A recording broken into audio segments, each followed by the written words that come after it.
اس روز سلطان ایوبی نائبین کو احکامات اور ہدایات دے رہے تھے جب دو گھوڑے ان کے محافظ دستے کی بنائی ہوئی حد پر رکے۔ انہیں محافظوں کے کمانڈر نے روک لیا تھا۔ سوار میگنا نامریوس اور موبی تھے۔ دو گھوڑوں سے اترے تو گھوڑوں کی باگیں ان کے ساتھی نے تھام لی۔ موبی نے کمانڈر سے کہا کہ وہ اپنے باپ کو ساتھ لائی ہے، سلطان ایوبی سے ملنا ہے۔ کمانڈر نے میگنا نامریوس سے بات کی اور ملاقات کی وجہ پوچھی۔ میگنا نامریوس نے جیسے اس کی بات سنی ہی نہ ہو، وہ یہ زبان سمجھتا ہی نہ تھا۔ موبی نے اپنا نام اسلامی بتایا تھا۔ اس کے کمانڈر سے کہا، اس سے بات کرنا بیکار ہے، یہ گونگا اور بہرا ہے۔ ملاقات کا مقصد ہم سلطان کو یا اس کے کسی بڑے افسر کو بتائیں گے۔ علی بن سفیان باہر ٹہل رہا تھا۔ اس نے میگنا نامریوس اور موبی کو دیکھا تو ان کے پاس آ گیا۔ اس نے السلام علیکم کہا تو موبی نے وعلیکم السلام کہا۔ کمانڈر نے اسے بتایا کہ یہ سلطان سے ملنا چاہتے ہیں۔ علی بن سفیان نے میگنا نامریوس سے ملاقات کی وجہ پوچھی تو موبی نے اسے بھی کہا کہ یہ میرا باپ ہے، گونگا اور بہرا ہے۔ علی بن سفیان نے انہیں بتایا کہ سلطان بہت مصروف ہیں، فارغ ہو جائیں گے تو ان سے ملاقات کا وقت لیا جائے گا۔ اس نے کہا، آپ ملاقات کا مقصد بتائیں، ہو سکتا ہے آپ کا کام سلطان سے ملے بغیر ہو جائے۔ سلطان چھوٹی چھوٹی شکایتوں کے لیے ملاقات کا وقت نہیں نکال سکتے۔ متعلقہ محکمہ از خود ہی شکایت رفع کر دیا کرتا ہے۔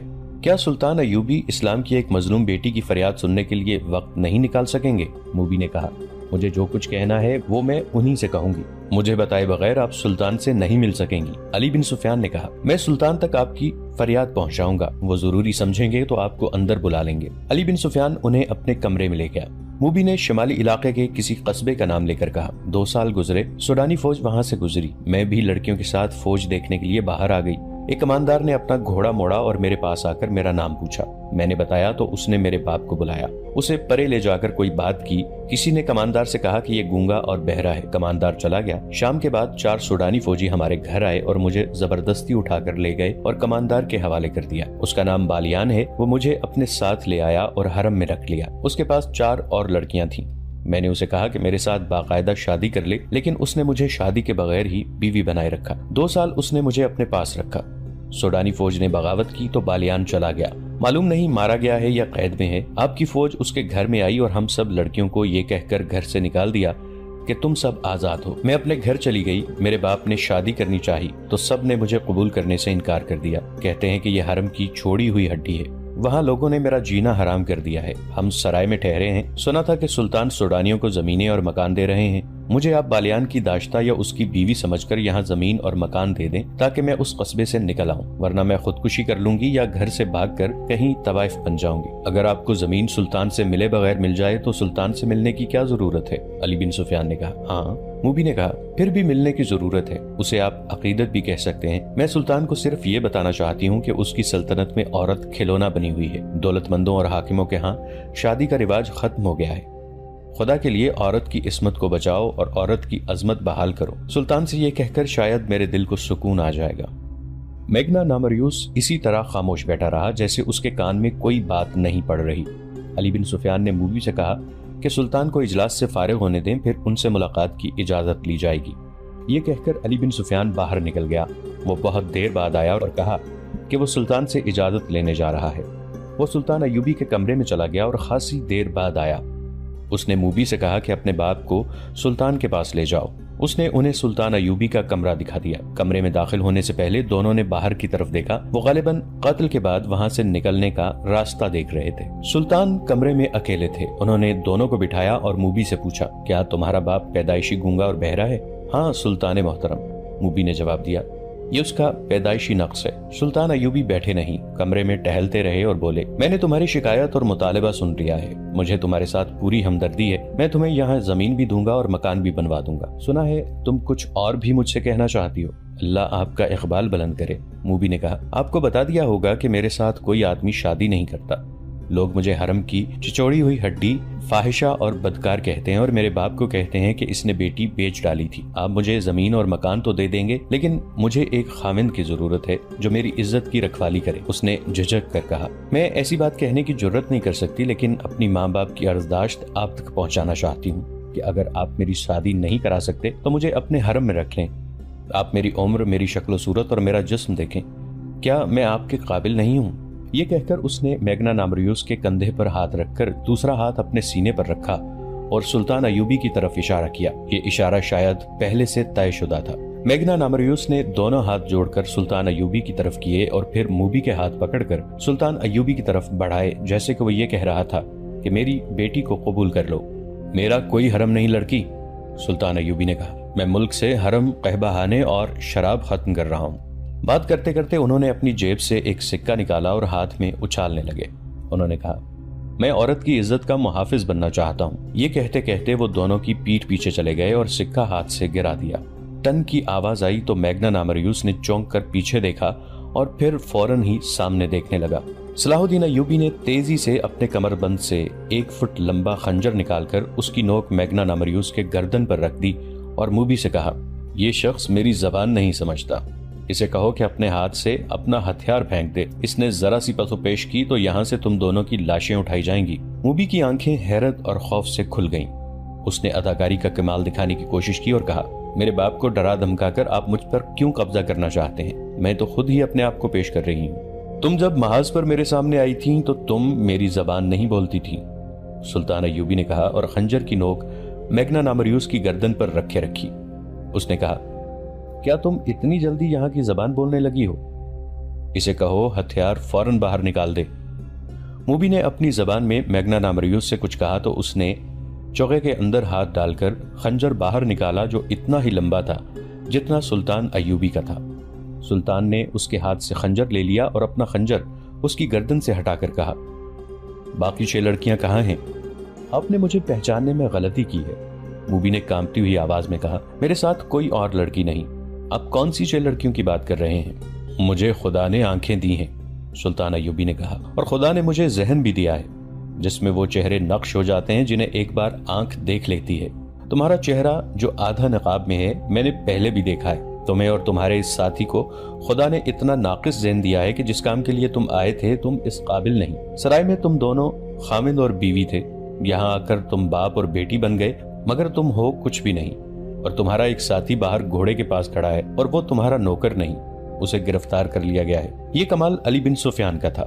اسے موبی نے بتایا کہ وہ سرائے میں ٹھہرے ہوئے ہیں۔ وہ ان دونوں کو اپنے کمرے میں بٹھا کر باہر نکل گیا اور گھوڑے پر سوار ہو کر سرائے میں چلا گیا تھا۔ سرائے والوں سے اس نے ان کے حلیے بتا کر پوچھا تو اسے بتایا گیا تھا کہ وہ میاں بیوی ہیں اور ان کے ساتھ ان کا نوکر ہے۔ اسے یہ بھی بتایا گیا کہ انہوں نے بازار سے کچھ کپڑے بھی خریدے تھے جن میں لڑکی کا برقع نما چوغا اور جوتے بھی تھے۔ انہوں نے علی بن سفیان سے کہا تھا کہ وہ میاں بیوی ہیں۔ اس نے اور کوئی تفتیش نہیں کی۔ ان کے کمرے کا تالا توڑ کر ان کے سامان کی تلاشی لی اور اس سے چند ایسی اشیاء برآمد ہوئیں جنہوں نے شک کو یقین میں بدل دیا۔ علی بن سفیان سمجھ گیا کہ سلطان ایوبی سے ان کا تنہائی میں ملنے کا مطلب کیا ہو سکتا ہے۔ اس نے ان کے گھوڑے دیکھے تھے، اعلیٰ نسل کے تیز رفتار گھوڑے تھے۔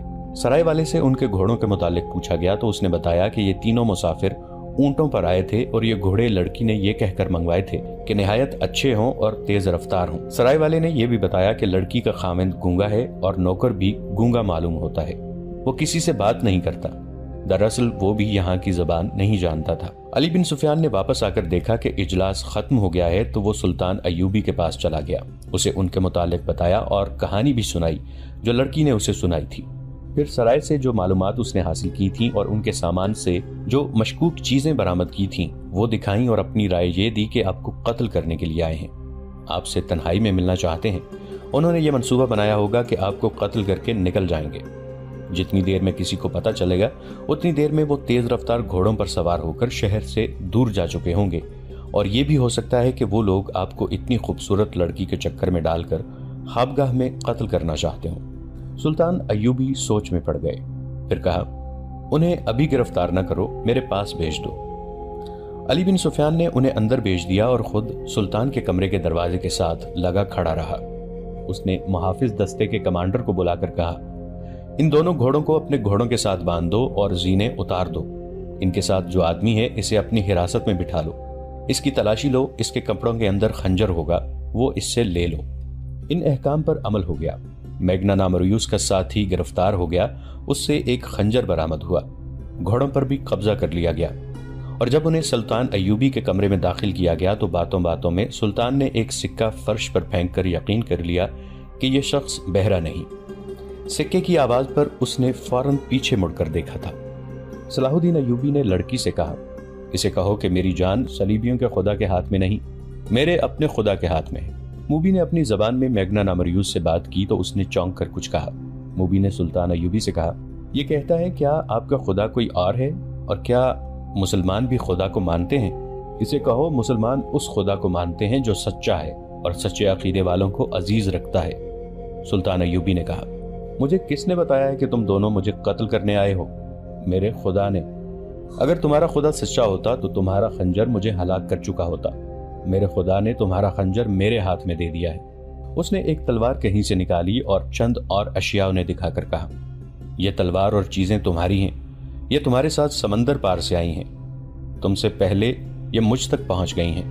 میگنا نامریوس حیرت سے اٹھ کھڑا ہوا، اس کی آنکھیں ابل کر باہر آ گئیں۔ جتنی باتیں ہوئیں وہ موبی کی وساطت سے ہوئیں۔ میگنا نامریوس نے بولنا شروع کر دیا اور وہ صرف اپنی زبان بولتا سمجھتا تھا۔ خدا کے متعلق یہ باتیں سن کر اس نے کہا، یہ شخص سچے عقیدہ کا معلوم ہوتا ہے۔ میں اس کی جان لینے آیا تھا لیکن اب میری جان اس کے ہاتھ میں ہے۔ اسے کہو کہ تمہارے سینے میں ایک خدا ہے، وہ مجھے دکھائے۔ میں اس خدا کو دیکھنا چاہتا ہوں جس نے اسے اشارہ دے دیا ہے کہ ہم اسے قتل کرنے آئے ہیں۔ سلطان ایوبی کے پاس اتنی لمبی چوڑی باتوں کا وقت نہیں تھا۔ انہیں چاہیے تھا کہ ان دونوں کو جلاد کے حوالے کر دیتے، لیکن انہوں نے دیکھا کہ یہ شخص بھٹکا ہوا معلوم ہوتا ہے۔ اگر یہ پاگل نہیں تو یہ ذہنی طور پر گمراہ ضرور ہے۔ چنانچہ انہوں نے اس کے ساتھ دوستانہ انداز سے باتیں شروع کر دی۔ اس دوران علی بن سفیان اندر آ گیا۔ وہ دیکھنا چاہتا تھا کہ سلطان خیریت سے تو ہے۔ سلطان ایوبی نے مسکرا کر کہا، سب ٹھیک ہے علی، میں نے ان سے خنجر لے لیا ہے۔ علی بن سفیان سکون کی آہ بھر کر باہر چلے گئے۔ میگنا نامریوس نے کہا، بیشتر اس کے کہ سلطان میری گردن تن سے جدا کر دے، میں اپنی زندگی کی کہانی سنانے کی مہلت چاہتا ہوں۔ سلطان نے اجازت دے دی۔ میگنا نامریوس نے بالکل وہ کہانی جو رات صحرا میں اس نے اپنی پارٹی کمانڈر اور اپنے ساتھیوں کو سنائی تھی، منو ان سلطان ایوبی کو سنا دی۔ اب کہ اس نے سلیب پر لٹکتے ہوئے حضرت عیسیٰ علیہ السلام کے بت، کماری مریم کی تصویر اور پادریوں کے اس خدا سے جس سے وہ پادری کی اجازت کے بغیر بات بھی نہیں کر سکتا تھا، بیزاری کا اظہار اور زیادہ شدت سے کیا اور کہا، مرنے سے پہلے مجھے خدا کی ایک جھلک دکھلا دو۔ میرے خدا نے بچوں کو بھی بھوکا مار دیا ہے، میری ماں کو اندھا کر دیا ہے، میری بہن کو شرابی وحشیوں کا قیدی بنا دیا ہے اور مجھے 30 سالوں کے لیے قید خانے میں بند کر دیا ہے۔ میں وہاں سے نکلا تو موت کے منہ میں آ پڑا۔ سلطان، میری جان تیرے ہاتھ میں ہے، مجھے سچا خدا دکھا دے، میں اس سے فریاد کروں گا، اس سے انصاف مانگوں گا۔ تیری جان میرے ہاتھ میں نہیں، سلطان ایوبی نے کہا، میرے خدا کے ہاتھ میں ہے۔ اگر میرے ہاتھ میں ہوتی تو اس وقت تک تم میرے جلاد کے پاس ہوتے۔ میں تمہیں وہ سچا خدا دکھا دوں گا جو تیری گردن مارنے سے مجھے روک رہا ہے، لیکن تجھے اس خدا کا سچا عقیدہ قبول کرنا ہوگا، ورنہ خدا تمہاری فریاد نہیں سنے گا اور انصاف بھی نہیں ملے گا۔ سلطان ایوبی نے اس کا خنجر اس کی گود میں پھینک دیا اور خود اس کے پاس جا کر اس کی طرف پیٹ کر کے کھڑے ہو گئے۔ موبی سے کہا، اسے کہو میں اپنی جان اس کے حوالے کرتا ہوں، یہ خنجر میری پیٹھ میں گھونپ دے۔ میگنا نامریوس نے خنجر ہاتھ میں لے لیا، اسے غور سے دیکھا، سلطان ایوبی کی پیٹھ پر نگاہ دوڑائی، اٹھا اور سلطان کے سامنے چلا گیا۔ اسے سر سے پاؤں تک دیکھا۔ یہ سلطان صلاح الدین ایوبی رحمۃ اللہ علیہ کی جلالی شخصیت کا اثر تھا یا سلطان کی آنکھوں کی چمک میں اسے سچا خدا نظر آ گیا کہ اس کے ہاتھ کانپے؟ اس نے خنجر سلطان ایوبی کے قدموں میں رکھ دیا۔ وہ دو زانو ہو کر بیٹھ گیا اور سلطان کا ہاتھ چوم کر زار و قطار رونے لگا۔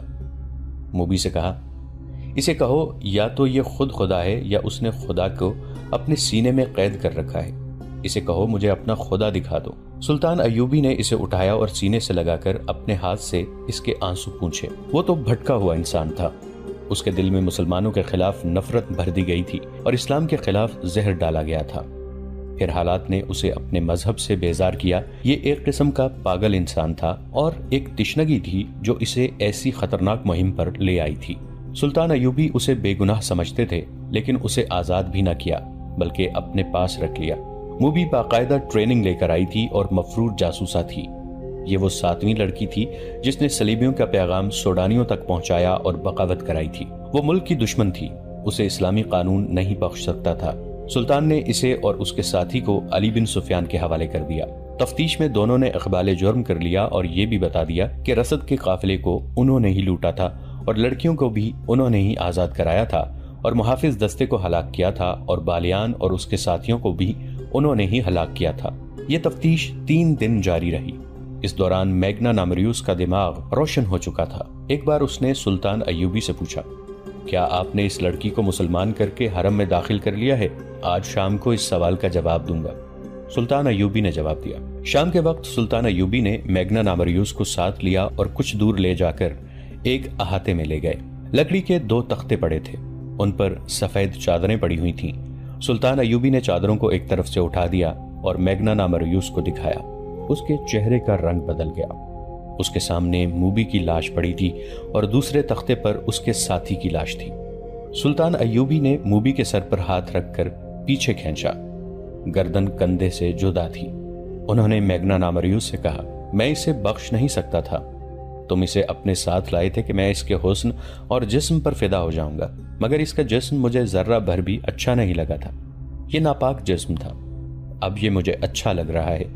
اب جب کہ اس جسم سے اتنی حسین شکل و صورت جدا ہو چکی ہے، مجھے یہ بہت اچھی لگ رہی ہے۔ اللہ اس کے گناہ معاف کرے۔ سلطان، میگنا نامریوس نے پوچھا، آپ نے مجھے کیوں بخش دیا ہے؟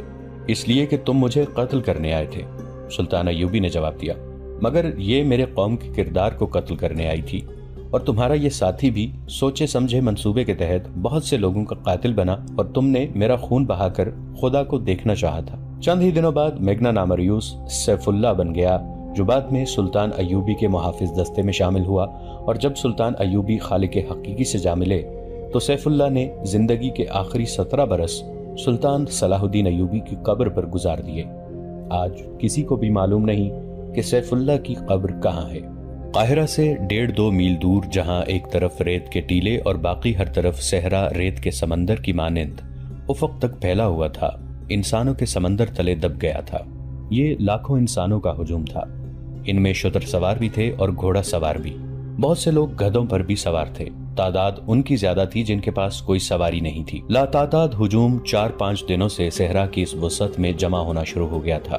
قاہرہ کے بازاروں میں بھیڑ اور رونق زیادہ ہو گئی تھی، سرائے بھر گئی تھی۔ یہ لوگ دور دور سے اس سرکاری منادی پر آئے تھے کہ 6-7 روز بعد قاہرہ کے مضافاتی ریگستان میں مصر کی فوج گھڑ سواری، شتر سواری، دوڑتے گھوڑوں اور اونٹوں سے تیر اندازی اور بہت سے جنگی کمالات کا مظاہرہ کرے گی۔ منادی میں یہ اعلان بھی کیا گیا تھا کہ غیر فوجی لوگ بھی ان مظاہروں میں جس کسی کو چاہیں تیغ زنی، کشتی، دوڑتے گھوڑوں کی لڑائی اور تیر اندازی وغیرہ کے لیے للکار کر مقابلہ کر سکتے ہیں۔ یہ منادی صلاح الدین ایوبی نے کرائی تھی۔ اس کے 2 مقصد تھے، ایک یہ کہ لوگوں کو فوج میں بھرتی ہونے کی ترغیب ملے گی، اور دوسرے یہ کہ جو لوگ ابھی تک سلطان کو فوجی لحاظ سے کمزور سمجھتے ہیں ان کے شکوک رفع ہو جائیں گے۔ دوستو، آج کے لیے اتنا ہی۔ اسی کہانی کی اگلی قسط کے ساتھ بہت جلد حاضر ہوں گے۔ نیچے کامنٹ سیکشن میں اپنی رائے کا اظہار ضرور کیجیے گا۔ ہمارے اس چینل کو سبسکرائب کر کے نیچے موجود بیل آئیکن کو بھی ضرور کلک کیجیے گا۔ اگلی ملاقات تک کے لیے ہمارا اور آپ کا اللہ نگہبان۔